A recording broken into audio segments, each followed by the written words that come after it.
Straight ahead on WBKB News at 11, a 15-year-old girl is in stable condition after being run over by a snowmobile near Besser Bell off Grand Lake Road. Plus, the Thunder Bay Film Festival wrapped up today. I caught up with a few of the filmmakers who served on yesterday's panel. And a children's theater production based on a popular book has come to Thunder Bay Theater. We'll have those stories, plus your local weather and sports. WBKB News at 11 starts now. From Rogers City to Tawas City and all points in between, this is Northeast Michigan's award-winning news team. Your source for news, weather, and sports. We are WBKB News at 11. A 15-year-old girl is in stable condition after being run over by a snowmobile yesterday afternoon. Good evening, I'm Ashley Reed. Just before 2 p.m. yesterday, the Presque County Sheriff's Office received the report of a snowmobile accident on the snowmobile trail near Besser Bell and Grand Lake Road. It was determined that two 15-year-old girls were driving a 2008 Ski-Doo on a heavily wooded trail when a branch hit the 15-year-old passenger, knocking her off the back of the snowmobile. A 15-year-old boy was driving another snowmobile behind the girls. He was unable to stop his machine in time, running over the girl who had just been knocked off. The injured girl was transported to Alpena Regional Medical Center for treatment and listed in stable condition. All riders were wearing their helmets. No further information has been released at this time. The accident remains under investigation. The freezing temperatures this weekend didn't put a damper on the extreme snowmobile racing that came to the Alpena County Fairgrounds.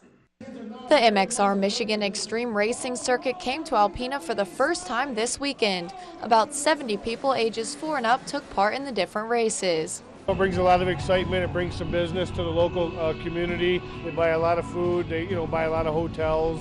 We buy gas. We do a lot of things, and so hopefully the community likes it. And usually when we come to a place like Alpena, it usually works pretty good for everybody. Joe Hauger, now in charge of track design and construction, raced snowmobiles professionally until his wife passed away 4 years ago on her way home from one of his races.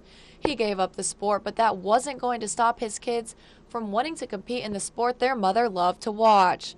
Yesterday, his 4-year-old son placed second in his first race, and his 10-year-old daughter placed first after listening to advice from her dad. Think about what you're doing and what you need to do to pass somebody. Not to forget about his 13-year-old daughter who recently broke her wrist but will be back at racing as soon as she's healed. She was the 11-year-old national champion and will race pro next year at the age of 14. She loves to prove it's not just a sport for boys, and she does it for her mom. Our mom up in heaven is our biggest inspiration that we have. She's helped us through everything. She keeps us safe, and she's just always there. All profits made from the concession stand and bar will be used to continue improving the Alpena County Fairgrounds. Fishermen bundled up and also bear the cold to take part in Norway's ice fishing tournament this weekend. The tournament took place yesterday from 7 a.m. to 3 p.m. on Lake Winya. It's held the weekend before the Super Bowl every year. 81 people participated this year. Prize money in the amount of $405 was awarded to the winner of the longest pike and the longest walleye. Matt Cahoon caught the longest pike, measuring in at 32 3/8 inches, and Justin Wachewski caught the longest walleye, measuring in at 19 3/8 inches. This is the tournament's 7th year running. The fishing tournament's beneficial to the community here in Alpena because it gets them all together on a day there ain't nothing to do.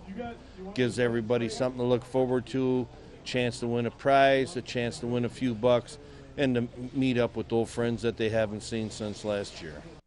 Participants said the fishing was a little slow with all of the wind, but everyone still had a good time. Next year during the tournament, there will be a chili cook-off. 5 contestants will make 2 gallons of chili each. The winner with the best tasting chili will win a 12-pound prime rib roast.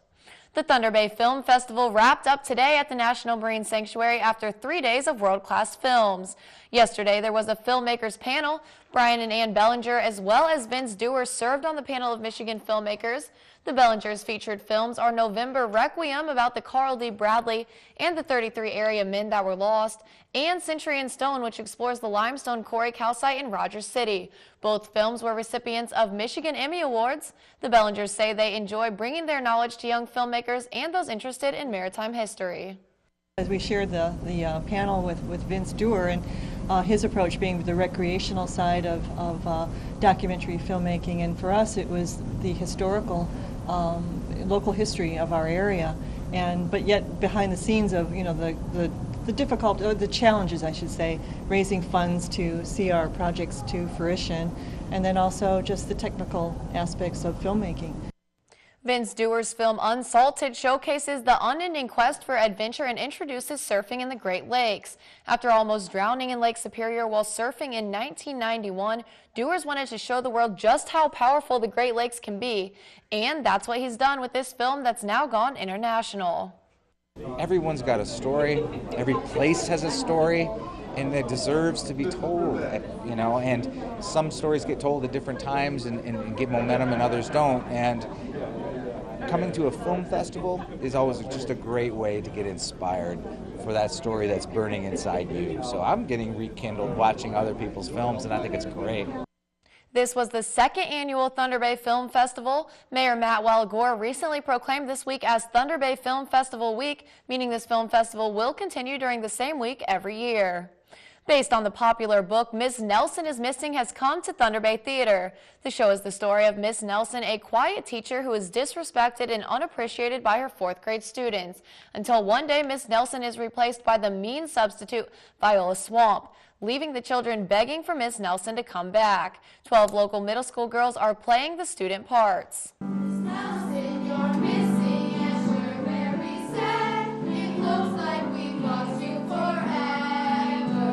The kids get to learn all kinds of lessons by being in theater. It's a lot like sports teaches you a team effort and that stuff without the injuries.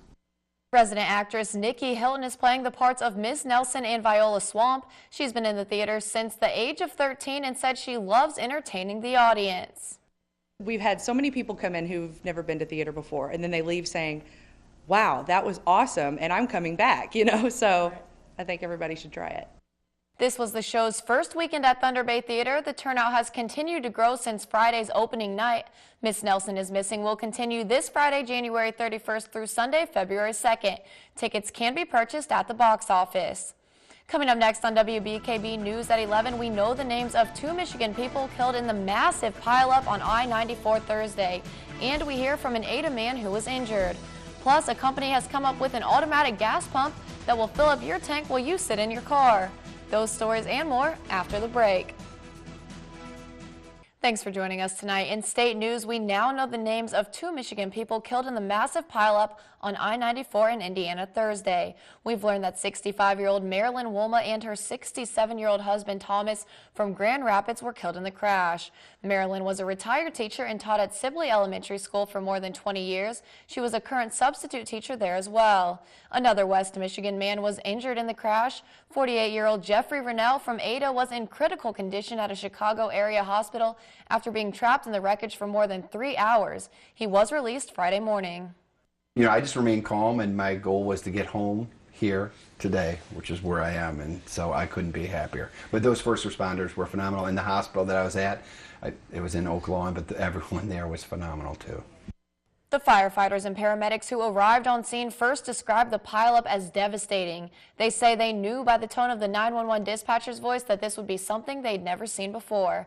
The pileup killed a total of 3 people and injured more than 20. In your Money Watch, it's a huge week for company earnings. AT&T, Facebook, Ford, and Yahoo are among the companies set to report. Apple is also on tap. Analysts estimate Apple sold a record 55 million iPhones during the holiday quarter. Ben Bernanke will hold his final Federal Reserve meeting this week. After 8 years as chairman of the Fed, Bernanke will step down Friday. Janet Yellen will replace him as the central bank's first female chief. And welcome to the gas pump of the future. A St. Louis-based company has come up with an automatic pump that will fill up your gas tank while you sit in your car. The plan is for drivers to choose their gas and pay on a drive-up screen. The robotic pump still has to go through regulatory testing before it shows up at a gas station near you. GasBuddy.com and AAA of Michigan put together state and local gas prices. Gas prices here in Alpena up from last weekend. The highest price for gas is coming in at $3.38 at Shell. Lowest $3.36 at Murphy USA. Highs and lows across Michigan pretty similar to last weekend. Highest gas price across the state, $3.79 in Romulus. And the lowest price is coming in at $3.01 in Highland. There's still much more to come on WBKB News at 11. Jeff Kolb will be in with a look at sports, and I'll be right back to let you know if we're going to see any type of warm-up in the coming days. Stay tuned for your weather forecast. Welcome back. It's now time to take a look at our weather forecast. Today the high was 10 degrees. Normal high on this day is 27 degrees, so quite a bit lower than that normal temperature. Low today 5 below, normal low 11 below, once again below that normal average. Record high for this day was 62 degrees. That was back in 1944. Record low 22 below back in 1939. Sunrise this morning was at 8:01. Sunset this evening around 5:34. And taking a look at the current conditions here in Alpena, currently 12 degrees, south-south winds around 10 miles per hour, however, making it really feel like 2 below out there. And taking a look at our satellite and radar, you can see some of that snow coverage has moved on through. We are going to see some light snow throughout the night, possible snow flurries. That's mostly going to be before midnight. And then our low tonight, 1 below, or 1 degrees, not 1 below. However, with wind chills, it could get as cold as 17 below. West winds around 15 to 20 miles per hour. And moving into tomorrow, it's going to be a chance of snow throughout the day. Once again, the snow accumulation from the night could add up to about 2 inches, and then 3 degrees for our high. So everyone with exposed skin, make sure you're covering up because it's going to be cold out there. Northwest winds around 15 to 20 miles per hour. And the cold continues into tomorrow night, breezy, 4 below, west winds around 15 to 20 miles per hour. However, that wind chill could get as low as 22 below. Taking a look at our week ahead in our extended weather forecast, we can see it's going to warm up slightly through the week, but we're still not going to see above freezing temperatures. Tuesday, 30% chance of snow showers. The wind chill values could get as low as -22. Wednesday, we'll see some sunshine, mostly sunny, high near 16, low of 7. We'll warm up a tad bit throughout the week. Saturday, we'll reach a high of 21 and a low of 10. And now it's time for today's photo of the day. Today's photo was sent in by Lorraine Boos. She sends us this photo of the wind sculpture drifts on Thunder Bay. Not only do those snow drifts look cool, but that sky is beautiful. Thank you, Lorraine, for sending us this photo. If you have a photo you would like to send us, just email a photo along with a short description to news@wbkb11.com. In your Health Watch, a new study suggests vitamin D supplements have little impact on your health. New Zealand researchers found that supplements don't prevent heart attack, stroke, or cancer, and may even increase the risk of hip fractures. Nearly half of U.S. adults take supplements. Vitamin D deficiency is linked with poor health and early death. Some extra fun in the sun could help cut your risk of heart attack and stroke. Researchers in the United Kingdom found that sunlight alters levels of nitric oxide in the skin and blood, helping reduce blood pressure. While it's still important to protect your skin from too much sun exposure, moderate levels of ultraviolet light help dilate blood vessels, reducing cardiovascular disease. Sun is hard to come by for millions of Americans suffering through an Arctic chill, but there is a silver lining to all the cold weather. Spending more time in the cold could help you lose weight. Researchers in the Netherlands say when our bodies work to control body temperature, we expend energy. They found that after 6 hours a day in the mild cold for 10 days, people in the study increased a certain type of fat that generates heat and burns calories. In national news, police are still trying to figure out a motive for the deadly shooting at a Maryland mall yesterday. CBS News correspondent Wendy Gillette has more from New York on the gunman's identity. Police have identified the gunman who terrorized a Maryland mall Saturday as 19-year-old Darian Marcus Aguilar. They say he brought a shotgun and a backpack filled with homemade explosives into a skateboard shop at the Mall of Columbia, killing store employees 21-year-old Brianna Benlolo and 25-year-old Tyler Johnson before taking his own life. We've not been able to verify any type of relationship at this point between him and either of our victims. We can't establish that there is one. We have not been able to establish there is not one. Aguilar, an avid skateboarder, lived here with his mother in a neighborhood popular with University of Maryland students in College Park. Police searched the home Saturday night and found ammunition and also seized documents and computers.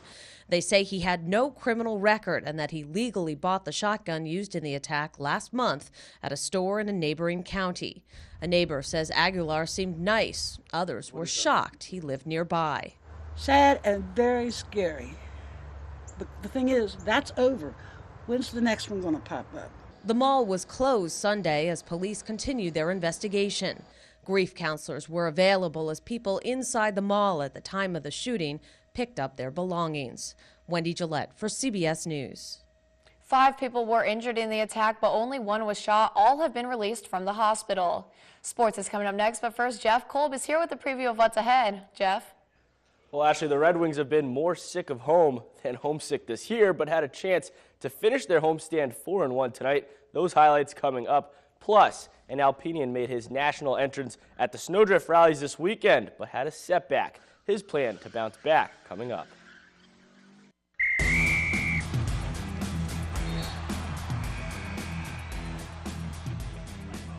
On the whole, Joe Louis Arena hasn't treated the Red Wings well this year. But tonight, Detroit had a chance to finish its current homestand 4-1 with a win over Florida. Wings looking to even the season series with the Panthers at 2, but Florida playing with urgency early. Sean Bergenheim beating Jonas Gustafsson. Panthers up 1-0 heading to the second.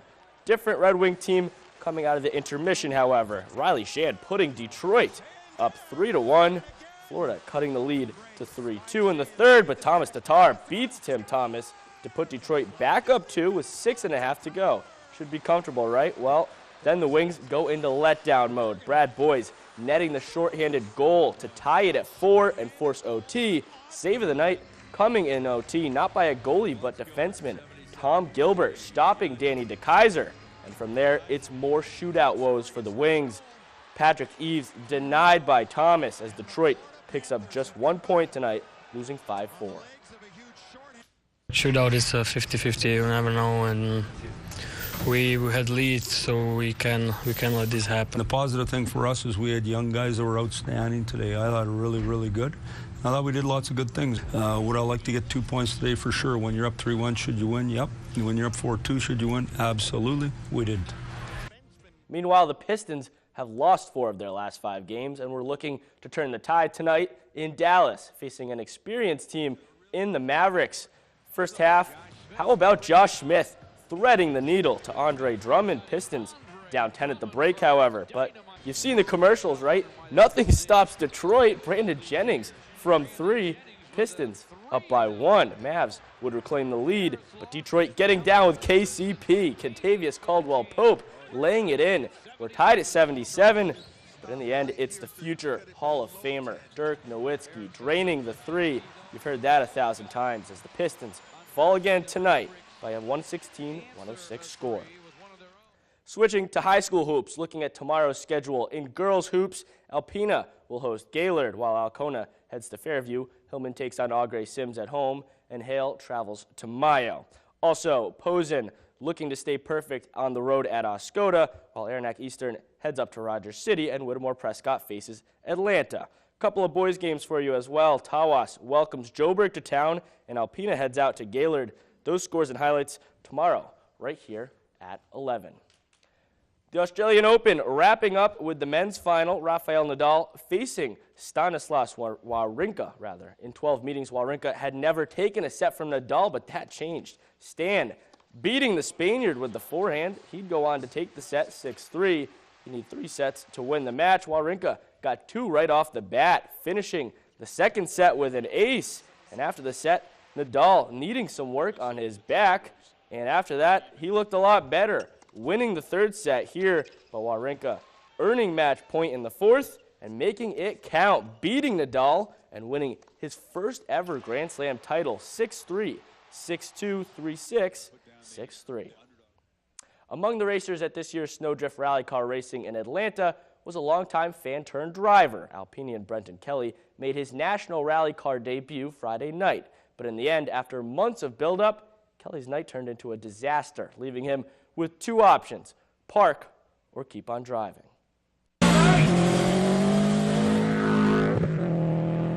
Everything about rally car racing, from the high speeds to the great risks, had Brenton Kelly hooked when he first covered snowdrift as a multimedia worker 7 years ago. Seeing the cars go by, it was like, why am I not doing this already? The Alpena native has put his life on four wheels ever since, moving to Washington State to teach and train at the Dirtfish Rally School. Once you start jumping cars at over 100 miles an hour, you can't really go back. You're hooked for life. And this weekend figured to be a milestone in Kelly's life, coming back to snowdrift to make his debut as a national racer. But Friday night, things went off course, literally. I basically just got a little bit wide on one of the corners. The rear end caught the bank, and it just kind of pulled me all the way up the bank. We ended up hitting on the passenger side of the car, but we caught the bank with the driver's side of the car. So it pulled us fully into the bank, and we hit that tree pretty hard. Kelly was fine, but his car was done. The first race he failed to finish also happened to be his homecoming, but Kelly is determined now to use his crash, not lose to it. It's good to get that out of the way. I'm trying to think about that as kind of let's use this as motivation. Enough motivation to make things right next January at the place for him where it all began. I just want to get back and kind of, I can't let the event beat me. I got to beat the event again, so I got to get back. So unfortunate that he had to crash and go through all that this weekend, but just kind of crazy that they drive that fast in the snow. That is amazing. I'm terrified to drive my car through the snow. Right? So me too. But that looks like a lot of fun. Seems like the wrong kinds of brakes are going off in my car all the time. But I like his motivation. Yeah, crash and get right back out there. And it's cool because it's rare that the drivers have to drive in the snow like that. Usually it's on, gravel or asphalt. Oh, right. So interesting. That's fun. Different experience though, right? Look forward to next year seeing him get back into it and hopefully have a better showing. All right, well, coming up next on WBKB News at 11, a spin-off of an annual tradition in Spain seems to be a huge hit in the U.S. as well. Find out just how many people took part in this weekend's Texas Bull Run. Welcome back. From the streets of Pamplona, a Spanish tradition has crossed the Atlantic to a Baytown, Texas racetrack, where some 3,500 people literally risked their lives to run with the bulls. There were 24 bulls and steers. Participants paid $70 to test their running skills and fate, or hop over the red railings at Royal Purple Raceway. One 21-year-old was trampled in the final race and taken to the hospital to be treated for head injuries. He was released from the hospital a few hours later. The Great Bull Run has also made stops in Virginia and Georgia. This was the first time it's come to the Houston area, but with the turnout, it's likely it won't be the last. So they said that this race it's been here and then it's been two other places. Every single time they've had one of these bull runs, someone has been injured no matter what. I don't think I'd be the guy who you saw there wearing the bullseye on his back. You wouldn't do that? I don't know about Would you pay $70 to run with 24 bulls and I'm not steers? sure. I could maybe use some human motivation, someone else telling me I think it'd be fun. I mean, I'm a risk taker. It'd be interesting. And there was another woman who I guess went to it and she was like, yeah, we just skydived. We drank some venom the other day. Now, I don't know. I guess some people like the thrill of it. Real threat of a pain coming at you from behind. There you go. And remember, you can read more about our broadcast stories and get the scoop on more news items online. Just visit WBKB11.com for sports, weather, and news updates anytime, day or night. Or add us on Facebook at facebook.com/WBKBTV. That's all we have for you tonight, but be sure to catch Kelsey Fabian here tomorrow morning on 11.3. Have a great night.